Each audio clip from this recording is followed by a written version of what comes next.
What if I told you that almost every decision that you make, from the coffee that you drink to the car that you drive, isn't really yours? What if every choice, every craving, every quote unquote must have was planted in your brain by someone who knows exactly how to pull your strings? Today, we're tearing down the curtain to expose the dark art of marketing, the razor thin line between persuasion and manipulation. And guiding us through this mind bending maze is Daniel Heuer, a marketing strategist who spent years crafting campaigns for the likes of AT&T, campaigns that make you think you need what you don't and feel good about it. From the rise of superfans and rage marketing to this sinister psychology of making you want what you never asked for, Daniel is here to reveal how brands infiltrate your mind, hack your emotions, and turn your desire into dollars. Brace yourself because by the end of this interview, you might never look at a product the same way again. Let's dive in.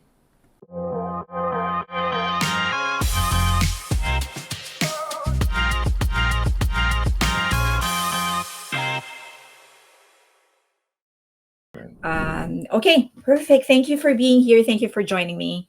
No, thank you for having me. I appreciate it. Okay, let's dive into it. We have so much to talk about. Can you tell me about your background first? Sure, sure, of course. I mean, as you know, I'm a copywriter, kind of marketer, strategy kind of guy. It's actually fun if I can go all the way back to the beginning.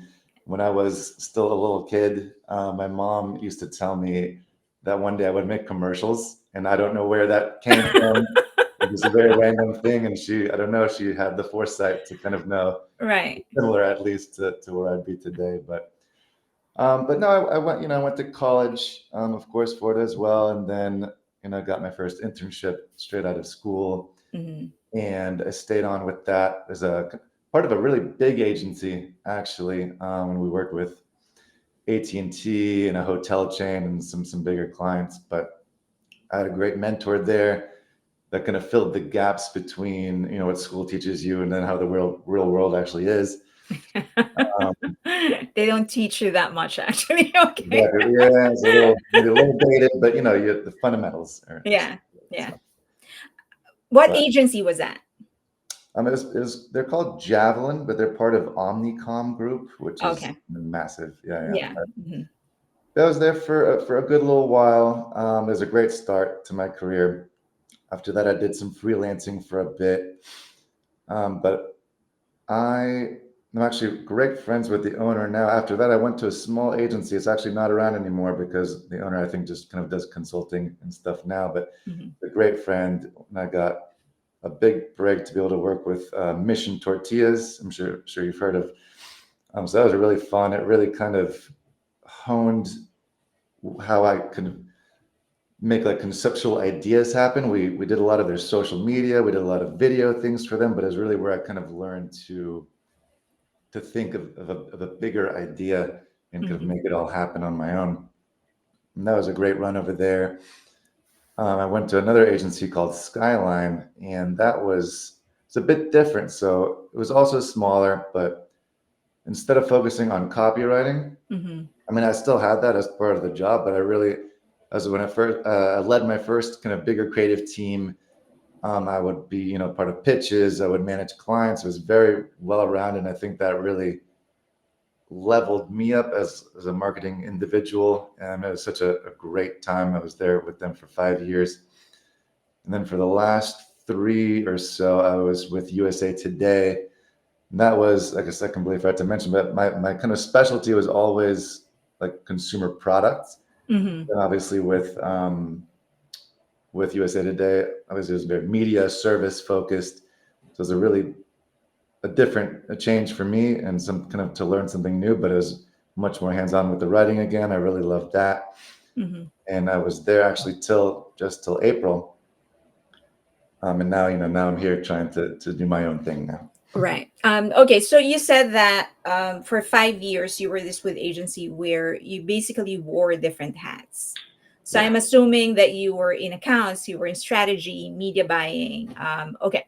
So just for the benefit of those that are very much interested in advertising and marketing but are not familiar with the different like specialties or divisions within an advertising and a marketing agency, can you just go through like the differences between account strategy, research, and creatives? Of course. Yeah. So, I mean, my side was always mostly on the creative side, but Mm-hmm. so that's the side, you have your writer that works on the messaging, and you have kind of your designers and art people that work on, the beautiful imagery and laying things out and the design of everything. And of course, you have the account side that kind of manages the client, manages timelines, making sure that what the client wants is getting translated to the creatives so they can make the projects happen. Um, Strategy, of course, works closely with creative, trying to turn any kind of insights that we have, information that we have to kind of flesh it out in a way that a creative can understand and build off of that to again Mm-hmm. make the project successful. And then media buying, like you mentioned, yeah, I didn't do a lot of that, but it's obviously anytime you see a commercial or a billboard or an ad in a magazine, someone bought that space, and that's the media buyer. Okay. All right. So and you said that of all of this you love writing the most. Yeah, yeah, I really do. It's always kind of come natural to me. Actually, when I was in school, I thought I was going to be a designer, but Mm. my teacher that she did copywriting for a career, and then she taught it at the college. She actually pulled me aside at the end of one of the classes, and she said, "You have to be a writer. You just have to." Crazy. I was very easily influenced because that's what happened. I Right, became a right, writer. right. Did she tell you why? She didn't go super into detail actually, but I think we were doing like spec ad, like fake ads, if you will. And it Hmm. was for a product called the Big Green Egg, and it's sort of a smoker or barbecue grill type of really fancy kind of contraption. And I had written this sort of reverse psychology type of ad about how you shouldn't buy this product. Your taste buds aren't evolved enough for the product. It's very kind of like talking down a little bit and being a little fun with it. And Right, right. I guess she liked that. So. That was a nice one. Okay, so what made you quit your 9 to 5 to finally build your own business? Well, unfortunately, I didn't quit. I was part of a round of layoffs. Hmm. I was a big restructuring within the company, which of course happens. No hard feelings whatsoever. They're great people. Hmm. But I'd really started to kind of mess with the idea of Copy Fluent and kind of doing my own business. Really, I mean, really, I've always kind of been entrepreneurial, but in 2020, I launched kind of a first iteration of the site and the brand, but I get caught up in other things and other jobs and etc. But the layoff really, I think, it brought back that feeling like, okay, maybe this is a sign. I should Hmm. really dig into this a little harder and Hmm. see what I can build with it.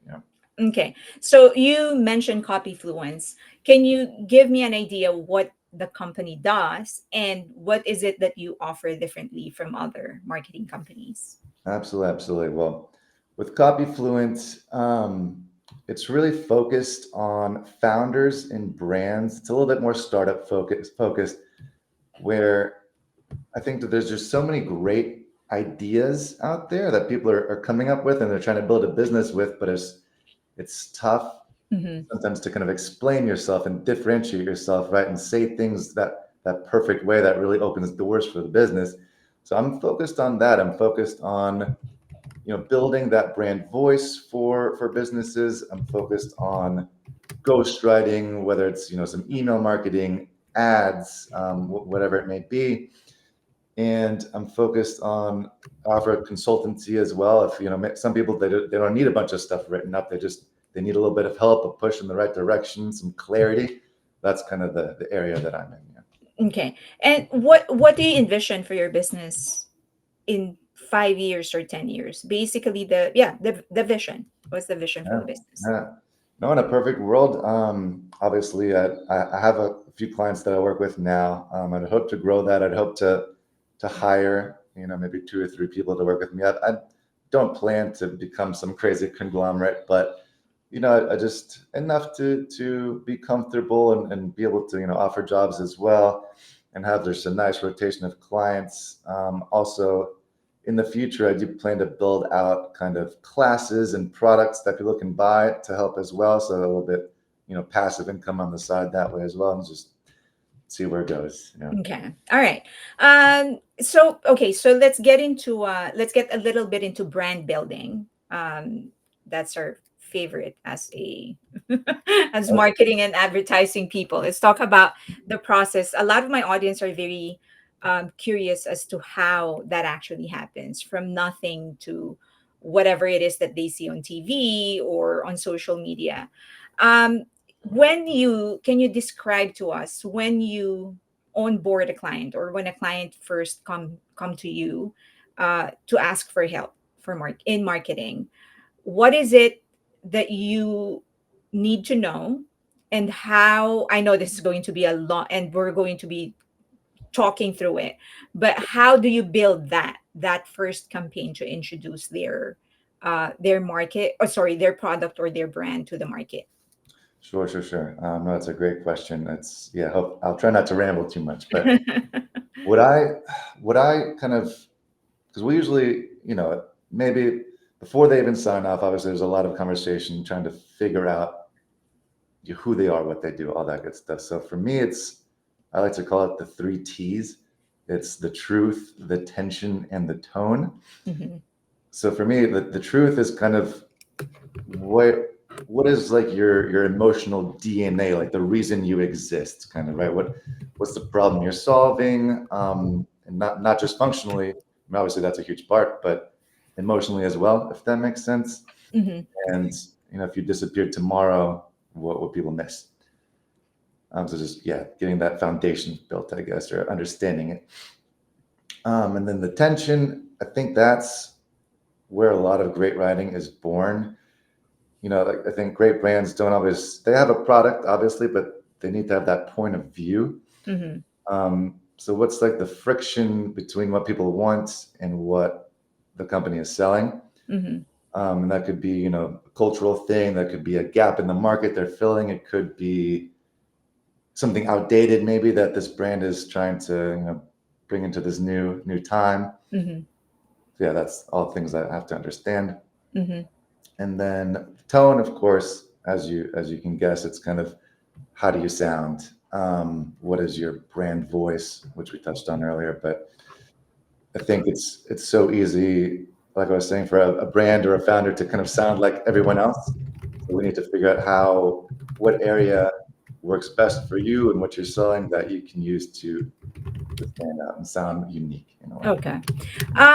Okay, so the ideal thing is if once the client, of course, comes to us to ask for help in marketing their product, that they already know the answer to your three T's.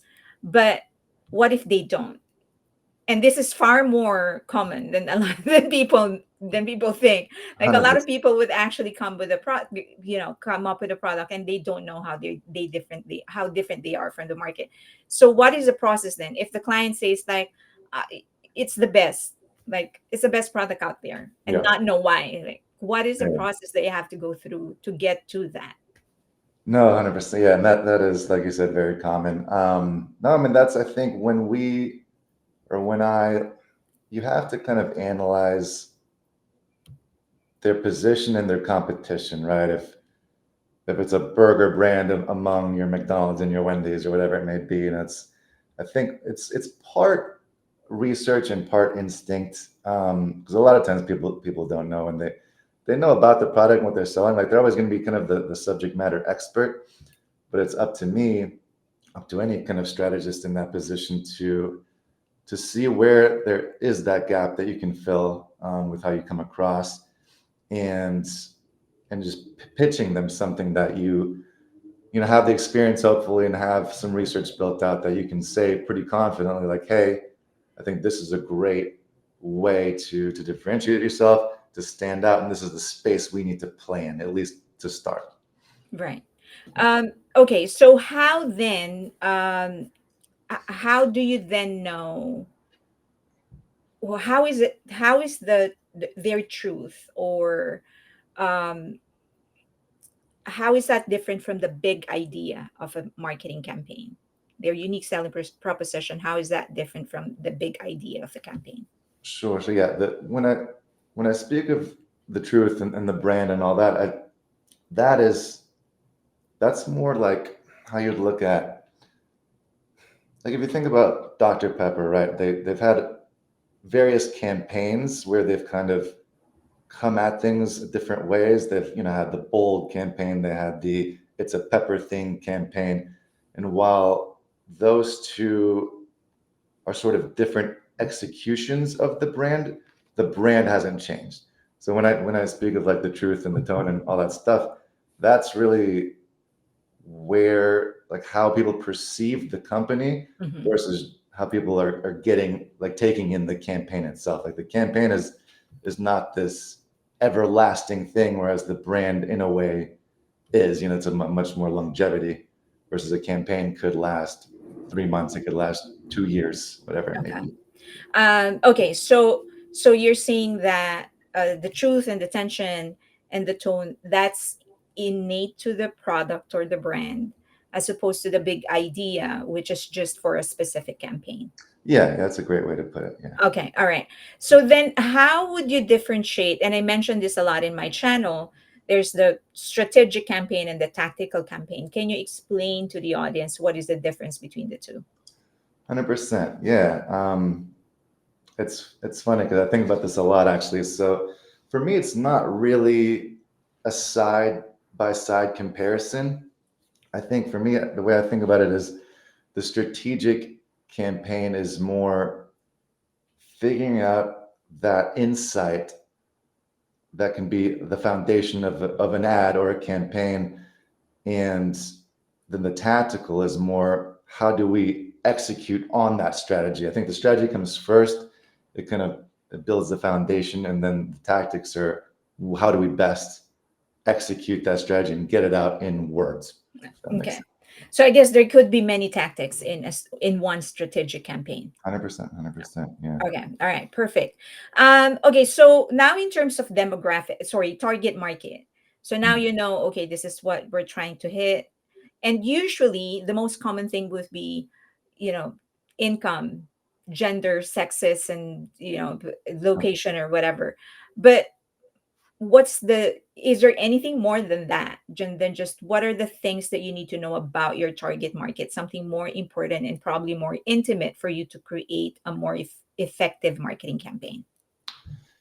Yeah, demographics are obviously a huge part. And the other side of that we call psychographics. So that is, belief systems. That is how you grew up. That is kind of innate values that you hold. And like obviously, like your Rolex is selling to a different person than a plant shop. I mean, just to be completely random, but it's obviously a different mindsets.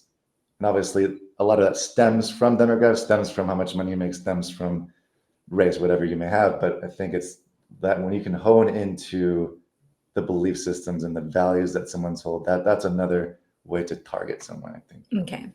um is it similar to a stereotype? I think there's probably overlap. Mm-hmm. I think stereotypes, while there is something to that, I think there's so, especially now more than in the past, I would say that I don't think you can base a strategy off a stereotype. I don't think that'll get you very far. You might get a little traction, but I don't think that's the best way to go about something. I'm sure a lot of brands do, play into that. But I think there's deeper ways to go than just going by stereotype. Okay.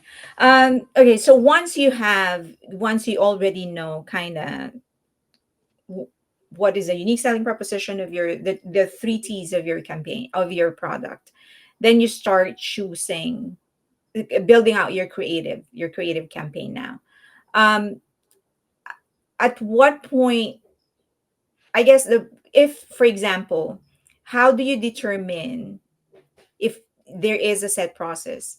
whether or not it's good to have a brand ambassador for the brand, for the product. Like you've worked with some of the biggest of them, AT&T and stuff. Mhm. So is it a something that the agency proposes or something that the brand or the company mandates?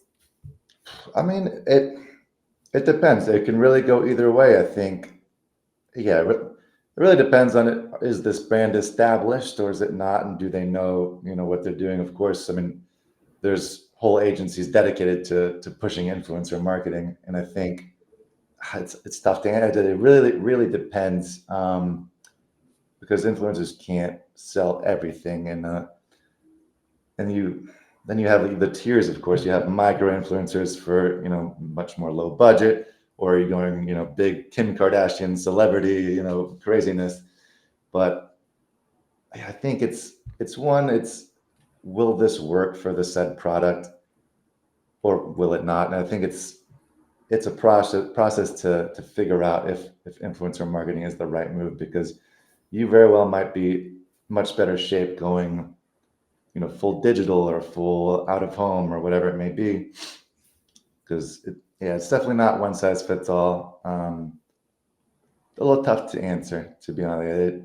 There's a lot that goes into it, and it's not exactly my area of expertise. I've worked on projects with influencers plenty of times, but I've never fully been the one to make that deciding factor, I Right. guess. Okay. So, but is there what are when you're recommending an endorser or a brand ambassador or an influencer, what are the things? Because it's hard to say what are the things that you consider because it really depends on the brand, right, and the product that you're endorsing.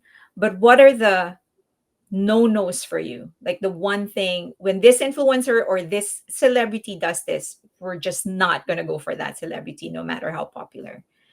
What is the biggest no no for you? Sure, sure. I like that. I don't know if I no exactly. I think it's more about lining up. Does this influencer, one, share the same kind of target market that the brand is going after? And two, do they share the same values that the brand wants to portray? So I think obviously if you've got a very left-wing brand, let's say, you're obviously not going to hire some right-wing influencer, not to get Mhm. political with it, but easiest kind of example to push. So you have to watch out. I mean, it's tough as you see influencers getting in trouble sometimes Yeah. saying the wrong thing, and then you're on the hook. You have to like part ways or explain what's going on. So it can be scary sometimes, but I think there's a lot of potential, especially with TikTok blowing up and creators having such a big impact on a lot of brands. Certainly, it's a process to vet the right person, but Mhm. definitely a lot of benefits. Yeah. Okay. All right.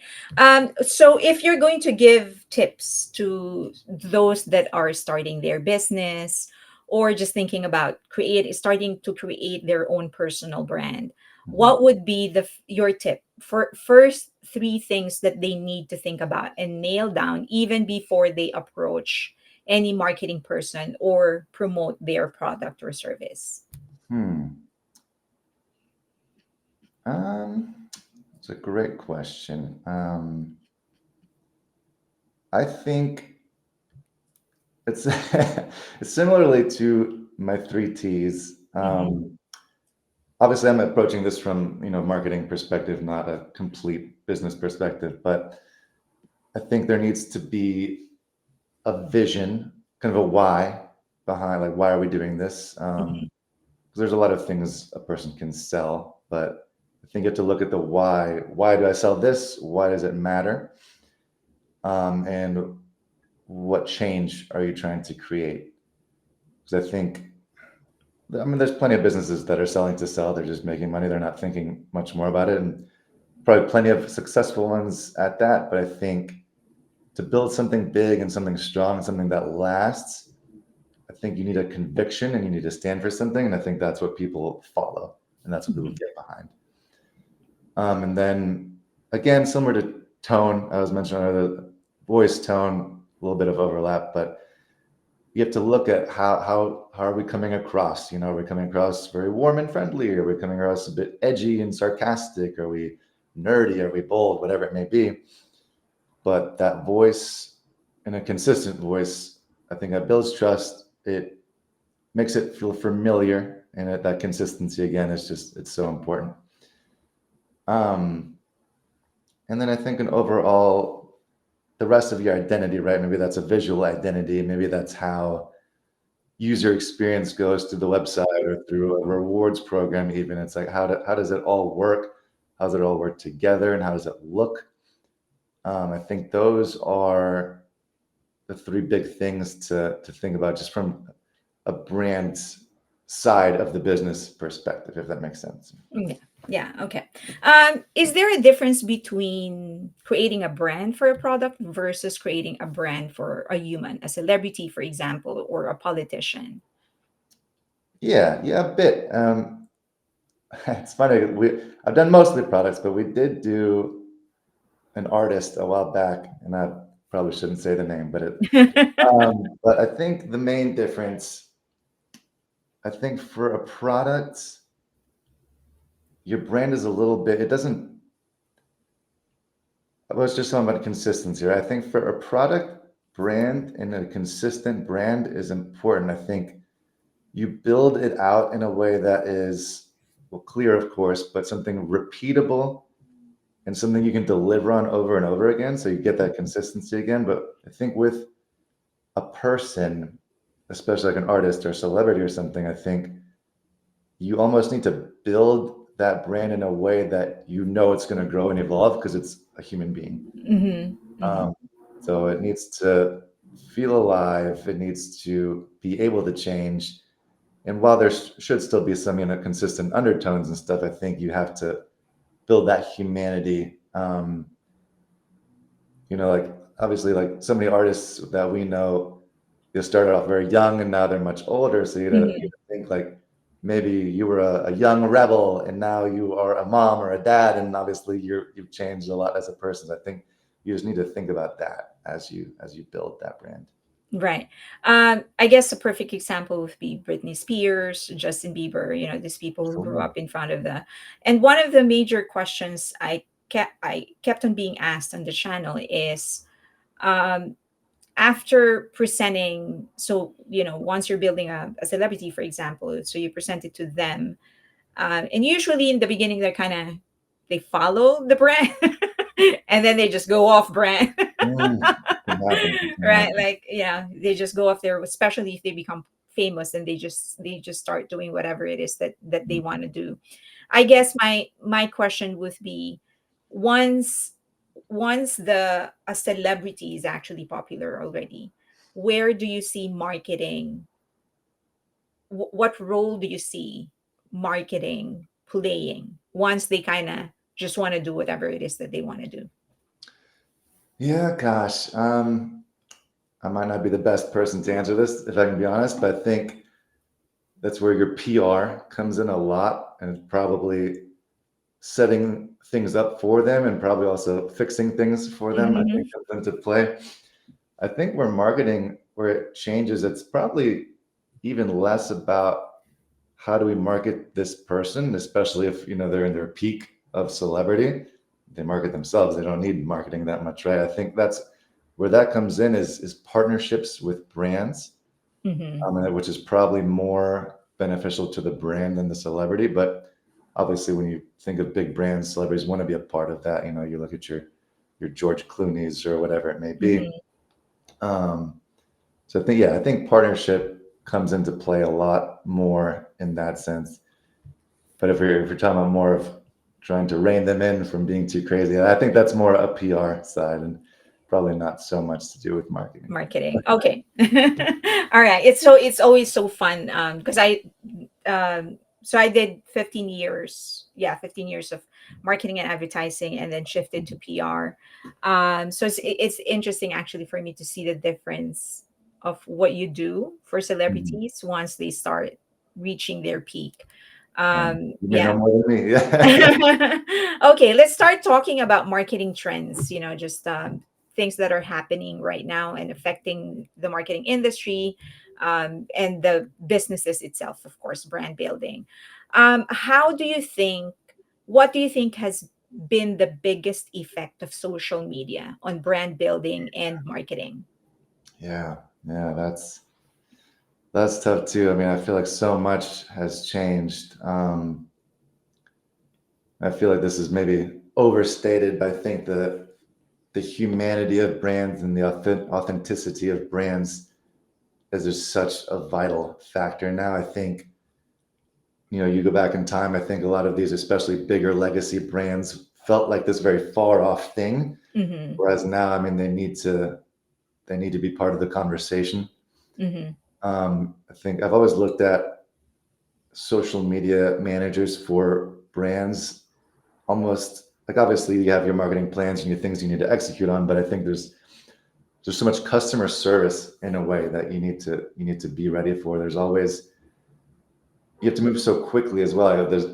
If you can jump on a thread or a comment, or you can jump on a something happen, like, I don't know if you remember, gosh, I forget the year, but it was the Super Bowl and the electricity went out, and Oreo was the first to tweet a joke about the lights going out or something like that. And the Yeah, barely, barely, but yeah, yes, yeah, yeah, yeah, yes, I yeah. think it's Yeah.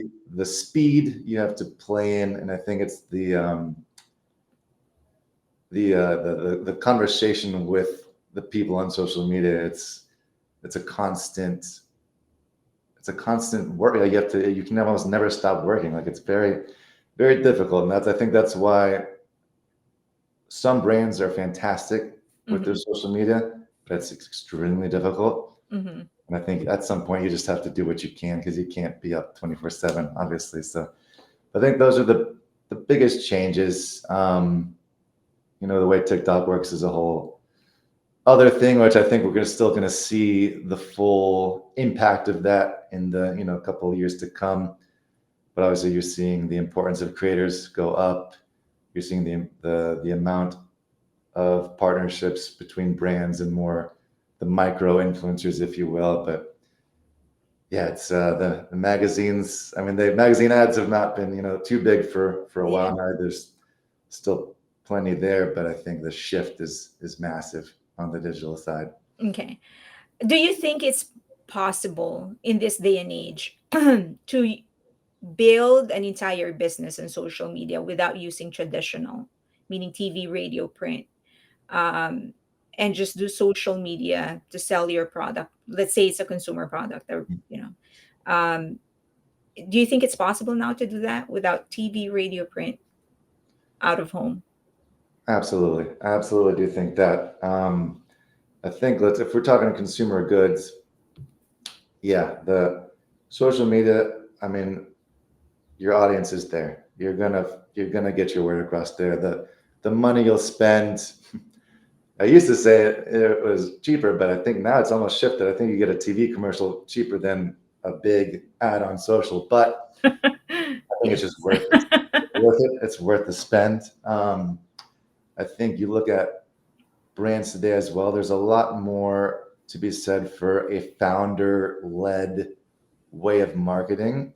If it's a very new brand, you see so much of your CEOs and your managers on LinkedIn kind of sharing their expertise or trying to share value and all that stuff. So I think that's big. And then getting your brand out on social and digital, I think you're hitting the people you need to hit. Everyone's online. So I don't think you need traditional. I think the only thing beyond the social digital is trying to get into stores. If you're a brand that's not selling like on Amazon or selling online, if you need to get into stores, I think that you're doing your pitching, you're building decks out, and you're trying to build those connections. But beyond that, yeah, fully confident that a brand can be successful without traditional advertising. Okay. You just mentioned that one of the things that you just need to nail down if you're going to strictly do it on social media is distribution. So Mm, getting your products in stores. But there are so many stores that are closing down, mm. declaring chapter 2, and others are really just closing down. Yeah. But then there's also like a few other brands that are also coming back. I mean, stores that are coming. Big Lots, I heard, is coming back after closing down all like hundreds of Interesting. I'm stores. not I know, right? interesting. Where do you see this going? Do you think physical retail will actually come back, or will still be, it will all be Amazon and TikTok store and maybe a competition of Amazon? Where do you see it going? Yeah, it's tough to say again. I mean, I never want to underestimate nostalgia. So Mm-hmm. I don't think we'll see retail closing down fully anytime soon. But I do foresee, like, if you think about grocery stores, as as nice as it was for to have a place to go, obviously get your food, but it's also a place to meet people or to see your neighbor or whatever that may be. I think sadly those days may be, I don't want to say coming to an end, but I think Mm-hmm. there's an end in sight where you'll see like your Amazons or your grocery stores more use the physical location as a quick pickup. You pick up boxes, almost shipping containers of the food that you ordered online. Mm-hmm. There will be no more walking through the store, picking out your tomatoes or Yeah. whatever it may be. I think Yeah. that is a shift we'll see, but I don't know. Total retail closing down, it's hard to imagine, but I wouldn't put it out of a realm of possibility. Yeah. Okay. All right. So but just to clarify to those that are watching, getting distribution is an entirely separate discipline. It's an entirely separate industry from marketing. Marketers don't know. Usually, we don't mess with that. That's Sure. a whole lot of other level of politics that you have to get Very true. into. Very true. Okay, I'm sure that you've heard of super fans. So these are people, fans of music artists or celebrities that are really devoted, and it's not an entirely new concept. We've had it with the Beatles, Michael Jackson, Elvis, Britney Spears, and Taylor Swift, and of course the Korean boy band BTS. Now, so from a marketing perspective, if you are to create a 10-year plan for a celebrity to nurture super fans, what do you think what would you recommend to be your main strategy to make sure that you nurture and grow this segment that they have? Sure, sure. Oh, yeah, that's a tough one. I think I think you almost have to look past marketing to an extent because you're building almost a world, right? It's almost like you have to write an entire movie or a video game or something. But I think the way I would do, if I'm thinking 10 years, I would say maybe the first 2 or 3 years you look at the identity, the brand story. We're talking about creating a brand story for a person. I think you build that up, you build it up early, um, and I think you look at behind the scenes access, especially if we're early days, they haven't blown up yet. I think it's easy to kind of give fans that behind the scenes access, your unfiltered moments, all that good stuff, and just really build up that story and create something shared that starts bringing fans, like giving them a little bit of access, right? Mm-hmm. And I think your halfway point or so, or maybe a little bit after even, I think you find more ways to give fans a way to interact, but not only with the celebrity themselves, but also with each other. It's a kind of community building. You gave all the great examples. I was thinking to myself, like Lady Gaga had the little monsters or whatever as well, right? So that was a big community. So I think there's rituals you can build out around album drops or fan events. You even maybe give them a little bit of control over, help me pick my album art or help me pick the set list for this concert in LA or whatever it may be. I think that participation is a huge part that will keep the fan coming back for more, if you will. Yeah. Are you a music fan? I am actually. I play some music as well. Yeah. Oh, okay. So what kind? Oh gosh, I mean everything. A lot of kind of rock stuff. I like to make beats as well. So different Okay. stuff. I'm a drummer more than anything, but I'm decent at the guitar. Do you have a band? No, no, gosh. When I was a teenager, I was in a couple bands, but no, I haven't. It's been a long time since I've done anything serious. But there's a Okay. guitar upstairs I mess with sometimes. Yeah. So what's your favorite band, I guess, or favorite act in general? Oh gosh. There is this guy I've really fallen in love with, and it's very weird. It's a little bit niche, but it's this jazz composer, but he kind of brings in elements of like heavier music, but it's Mm-hmm. also very piano focused and drum focused, and he does these really interesting vocals and concepts. His name is Tigran Hamasyan. I always forget. He's Armenian. He's Armenian, yeah. But he's a composer. He's very talented. I just saw him in New York recently, so big fan of Okay. him. Yeah. It's interesting because a lot of the things that you said in your 10-year plan for nurturing super fans, a lot of it is already being done in K-pop. Well, Mm, specifically for BTS, the boy band BTS was they're you've heard of huge. them, right? Yes, of Uh, course. who hasn't, right? Who hasn't Yeah, in the world ever heard of them? they're So yeah, gold. they're actually already doing that. And another interesting thing is that so we know that this concept of super fans is not new. I mean, from the time of the Beatles, they've been around. It's just that the way I guess they have interacted with music and celebrities, it's just evolved. Hmm. But it's interesting that it's actually the K-pop side of the East that sort of nailed it down to a T. And now it's the Western segment, the Western market that's actually copying what they have done. Interesting. Yeah. So very, very interesting. Okay. So next question. So marketing really isn't just about selling. Virtually everything is marketed to us. And we know that more than anybody else. Everything that you see on social media, the influencers, they just market their lifestyle to you or they sell their lifestyle to you. Hmm. They sell the books, they sell the image, they sell they basically anything and everything is really just marketing. But especially in this day and age, when do you think it is still marketing versus it's already manipulation or brainwashing? Sure. Yeah, there's no doubt that there's this may be a little dramatic, but a dark side to all of Hmm. it, right? So completely understand. The way I think about it, I think, is there's removing choice almost and Hmm. empowering choice, right? So I think, look, persuasion is always going to be part of the job. You know, you're here to make the business successful and sell something, whatever it may be. But I think there's an ethical way to do it. I think looking at the right people at the right time, keeping it honest. I think that I think we're okay with that.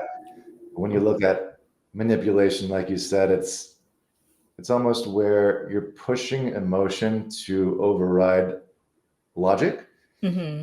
and that's when you kind of come with urgency and fear and like this is almost gone and you're not going to be anything without it if so you got to get it now and like that. Yeah, not a fan of that. I've been pretty lucky for a lot of the brands I've worked with. I haven't really seen a lot of that, so hopefully it's not as common as we sometimes fear it is, but it certainly does exist. But I think that, yeah, that I think is in a nutshell the big difference, I think. Yeah. So instilling fear or the time bomb, as we want to call this, we usually call it, and the choice. You either take it away or you give people choice. Okay, so and you know, I'm sure you know this that the rage economy is thriving on Twitter or X, social, IG, TikTok, especially. Um, and to me it's fascinating for a person who does not get angry very easily. Same. Yeah. So it's fascinating to me watching people, I'm sure, I don't know, but it's fascinating to me watching people get triggered for the smallest of things. And to a certain extent, you're kind of like thinking, is there nothing else going on in your life for you to spend time thinking about this? But why do you think people are so why is anger such an attractive, like such as it's a seductive emotion? Mm. No, 100%. It's unfortunate. It's unfortunate to see how far it's come. I Right. think, especially in the last decade or two. I think, I mean, we all know anger always stems from fear, and I think when you are angry, it gives you a little bit of control, and I think there's a validation that comes along with it, especially when other people are angry with you. Mm, I think there's kind of a kind of a poetic way to say it, but I think you if you think, oh, that thing is wrong or that thing is the enemy, and now I'm angry about it, and you should be too, or you're already angry about it, then someone is on the same page as you. There's that validation. It's like, I'm not crazy for feeling this way. There must be something to this because there's other people feeling angry. I think in a way, it's there's like a it feels good in a way. There's an endorphin rush almost from the anger and again, like taking back control, like we were talking about. But I think that and so many, I mean, obviously it's easy to look at politics and think mm-hmm, about the anger stuff, but I mean, obviously it exists in marketing, exists in trying to engage with people. But the thing I think with anger, like I think it is effective, but I think it's effective short term.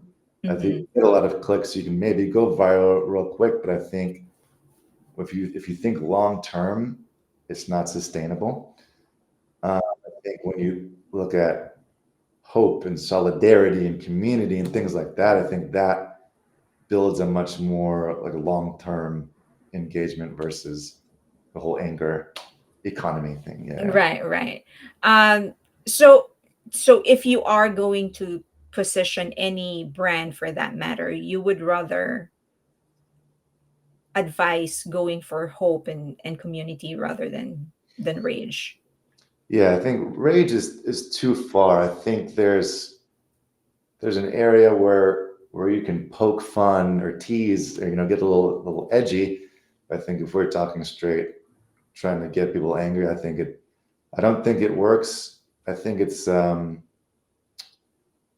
was about to go into this whole thing of black hat versus white hat search engine optimization, but that's maybe too much. But I think No, go ahead and explain briefly what is a black hat and a white hat engine well, optimization. yeah. So with black hat, it's a lot of kind of shady tactics to get a website high on Google rankings very quickly, but you'll get caught, and then Google will punish you for it and send you Hmm. right back down. Versus the white hat is doing things the right way. It takes a little bit longer, but you can stay up high if it's successful. So, so that's the way I was thinking. It's like it's not worth the quick jump if you're not going to be talked about a year later, I guess. Yeah. Okay. I'm personally amazed at people. I find anger very exhausting. Probably because I'm such a chill person. I'm like, it's just exhausting. At some point, you're kind of like, oh, whatever. Just- I agree. I think we're very similar. I think you and yeah. me. I'm like, I'm gonna walk my dog. That's what I'll do instead of being angry. But there is an entire economy. But I think the primary beneficiary of this would be the social media, not necessarily the person or the people that are in the, which is the unfortunate thing because a lot of people don't realize it, that it's actually Facebook and Instagram and TikTok and X that are really benefiting from their rage, not them. So, Yeah, there's so much so engagement on the website that makes them look great. Like, look at all those things that are happening yeah, on our own properties, and yeah, I think so much is on purpose, which is unfortunate again. But yeah, we don't okay. have to get into all that. All right. So, what do you think then? The main motivator. What do you think is the best strategy to get people to do what you want? Is it pricing of the product? Is it emotional? Is it so? What's the best strategy for you if you're a brand or a product, to get them to do your call to action, basically your CTA? What is your prime the best motivator to get them to do it? Sure, sure. Not a clean answer. It heavily depends. I think there's certain products that depend on a pricing strategy, depend on beating out a competition that way. And there's, you see a lot of that on Amazon. You see a lot of, you look at generic brands versus name brands, that's always going to be a pricing strategy, and that's the way that they can win. And then, but you look obviously at any luxury brand, and obviously that's never. It's almost an opposite pricing strategy. It's expensive on purpose to make you think it's nicer. But I think there it's storytelling. It's building a connection. It's building a place that a consumer wants to be. I keep bringing up Rolex, but it's kind of that.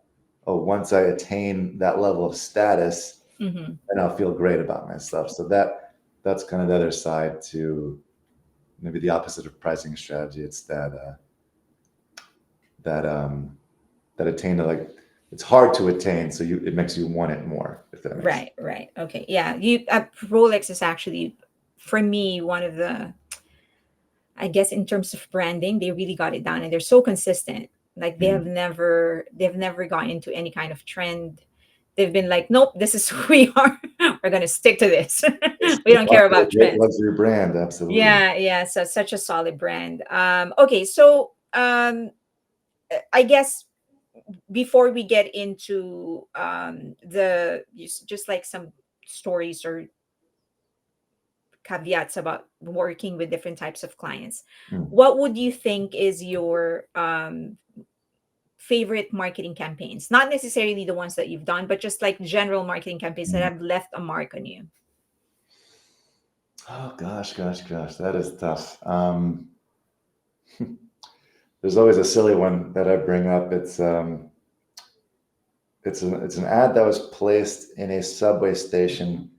It's a little dark, but it's for a funeral home, Mm-hmm. and they basically made their copy so small that it says something about like come closer and you'll need us, because it's kind of like it's so small you have to get close to read it, and then you'll fall into the train tracks and possibly Oh my gosh. die and go to the funeral home. So it's a dark ad, but I thought it was just genius strategy behind Right, it, right.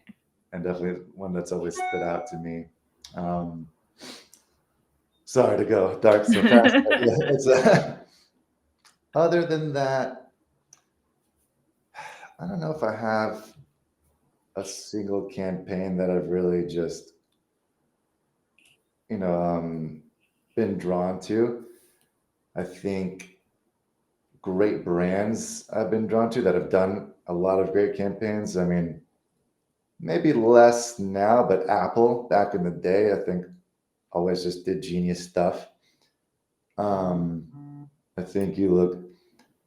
I would say again, maybe back in the day, your Nikes and your Adidas, Hmm. the old Adidas kind of World Cup ads and things like that. I think were always so they were the right blend of cheesy almost, but funny and like hype. It's very Right. the fun balance that they were able to hit, and it felt like it was speaking to everyone, especially because it's the World Cup. It's every country coming together. So I've always loved those ads, and there were just some hilarious ones in there. Okay. Like that. Uh, for me, Rolex, I've mentioned before, I think their marketing strategy has always been so consistent. So I've always admired them. Unfortunately, I don't think they've gotten anybody close to Roger Federer in terms of partnership. Because I know Um, they were with him for like, I don't know, 20 years or gosh, 15 years. Yeah, for a really long time. And I think because it's so hard to get somebody like to have that kind of branding, such classy and great athlete, I still consider him to be the GOAT. So I I don't, think like, the unfortunate thing about sticking to your brand, something like that, is that when there is nobody else to partner with, and there's nobody else to partner with, right? I also think the partnership. Oh, this is leaning so much into sports, but I also think the partnership of Ferrari with um, Schumacher, because they were Oh, yeah, yeah, yeah. right, Yeah. yeah, Oh, that was iconic, and especially for yeah. us because I was born in Germany, actually.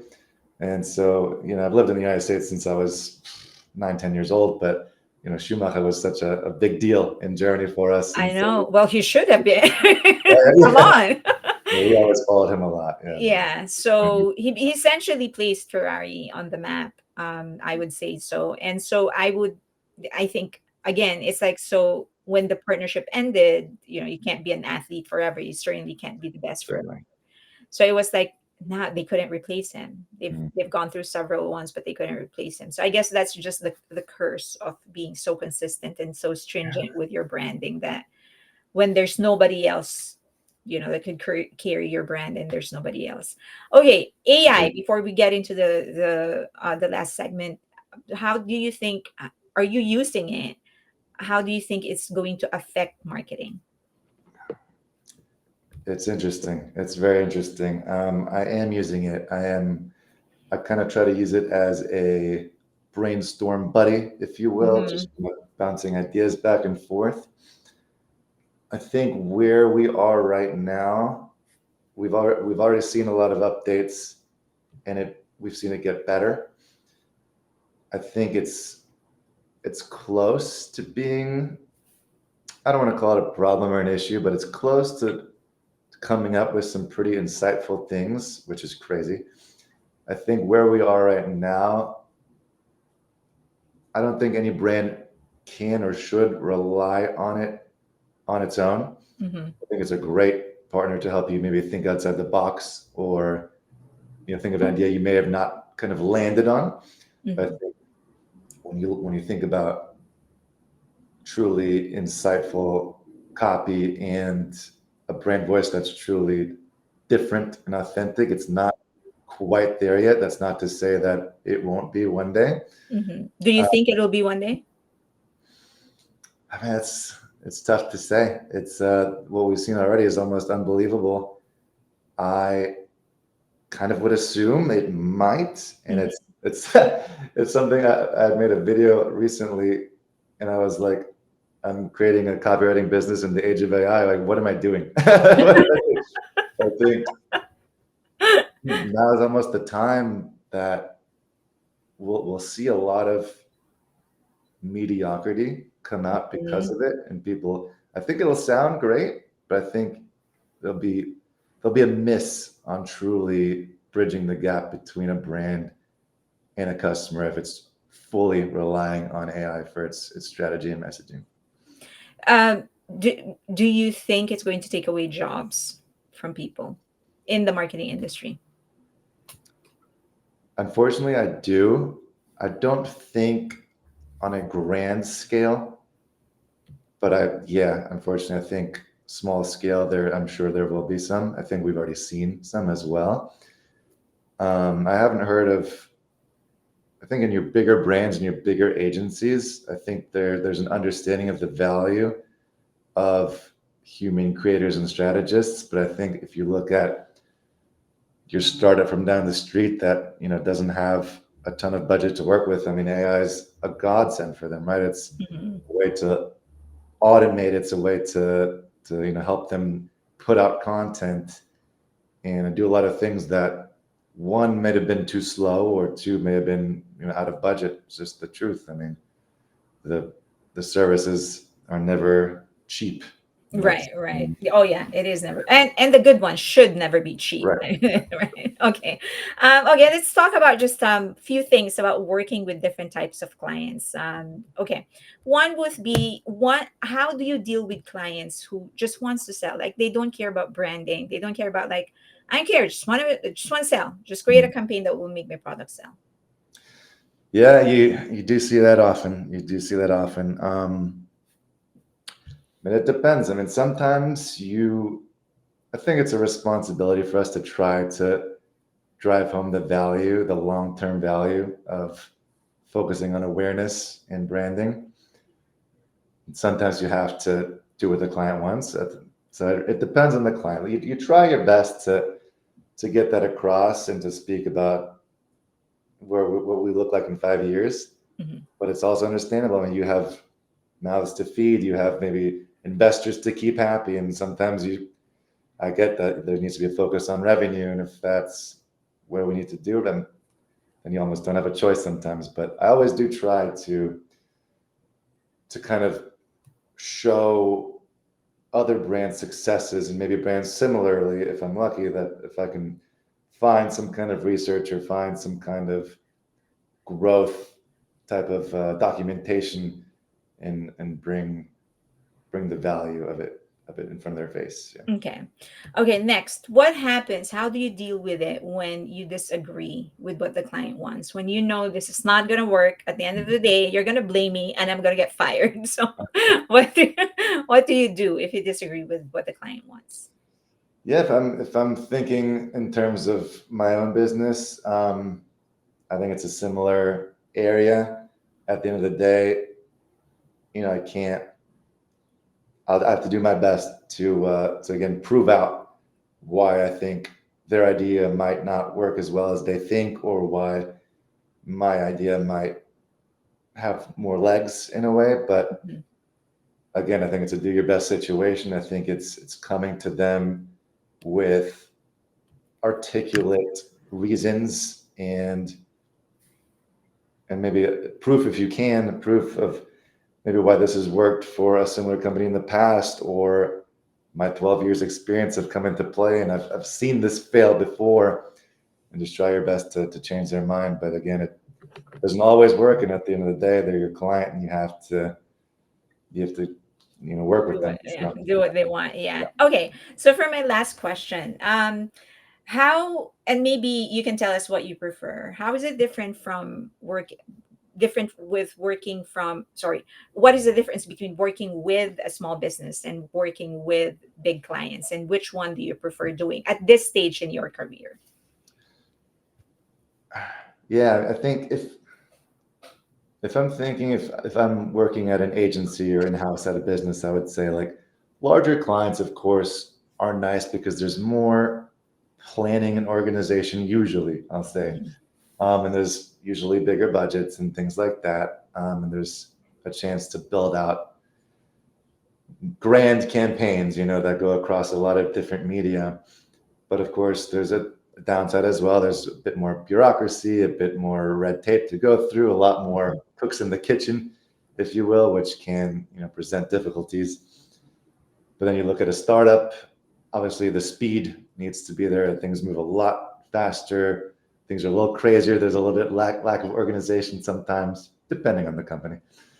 But yeah, it can be tough and it can drain you for sure, working at that speed and not losing the quality that needs to be there.